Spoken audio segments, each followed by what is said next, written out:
Hallo, willkommen zu Taschmin Nur. Ich bin Taschmin und ich lerne Deutsch.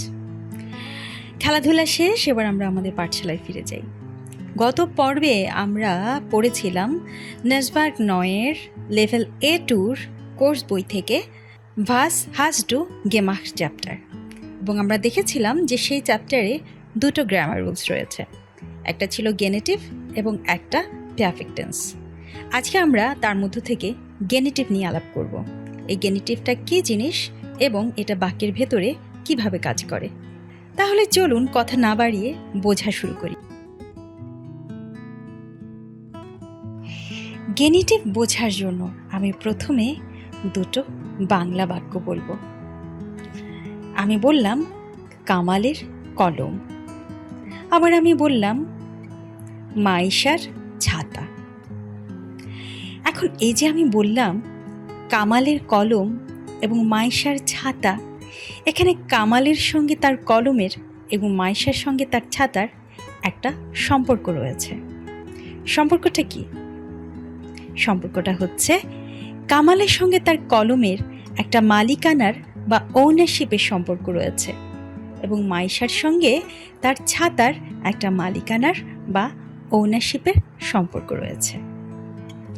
এই যে ওনারশিপের সম্পর্ক বা মালিকানার সম্পর্ক, এটাকেই ইংরেজিতে বলা হয় পজিটিভ এবং জার্মানে গেনেটিভ।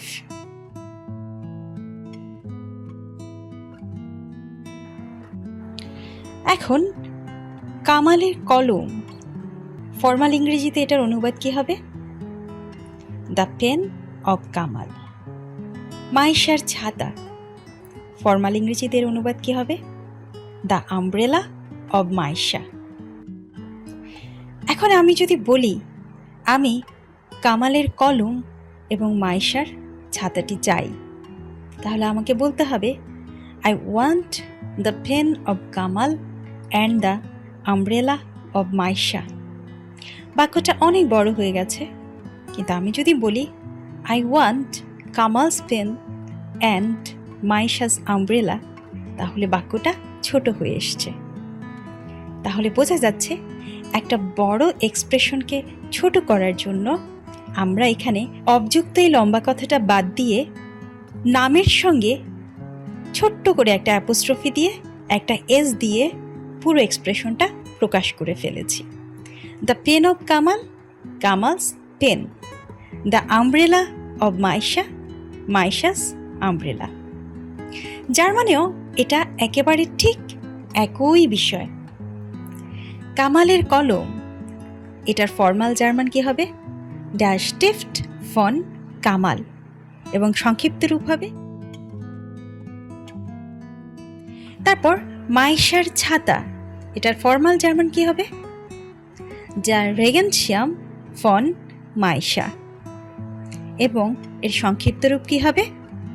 মাইশাস রেগেনশিয়াম। এখন দেখুন ইংরেজির সঙ্গে জার্মানের একটি মাত্র পার্থক্য, ছোট্ট একটু পার্থক্য। সে পার্থক্যটা কি? ইংরেজিতে এস এর আগে একটা অ্যাপোস্ট্রফি ব্যবহার করা হয়, ছোট্ট করে এই কমার মতো চিহ্ন উপরে, এটাকে অ্যাপোস্ট্রফি বলা হয়।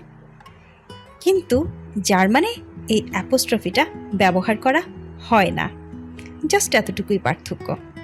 কিন্তু জার্মানে কি কখনো এই অ্যাপোস্ট্রফি ব্যবহার করা হয় না? অবশ্যই করা হয়। কখন? যখন নামের শেষে এস, এক্স, সেট কিংবা ডাবল এস অথবা এস সেট থাকে।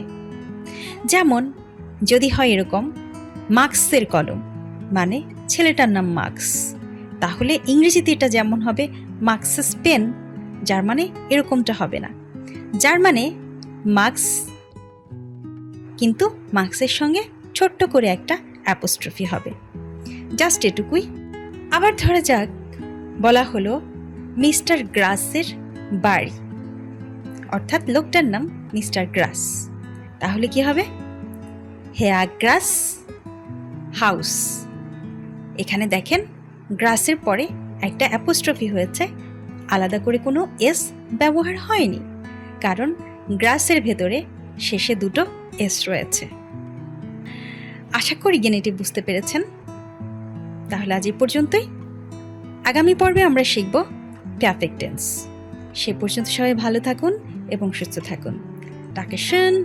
Tschüss.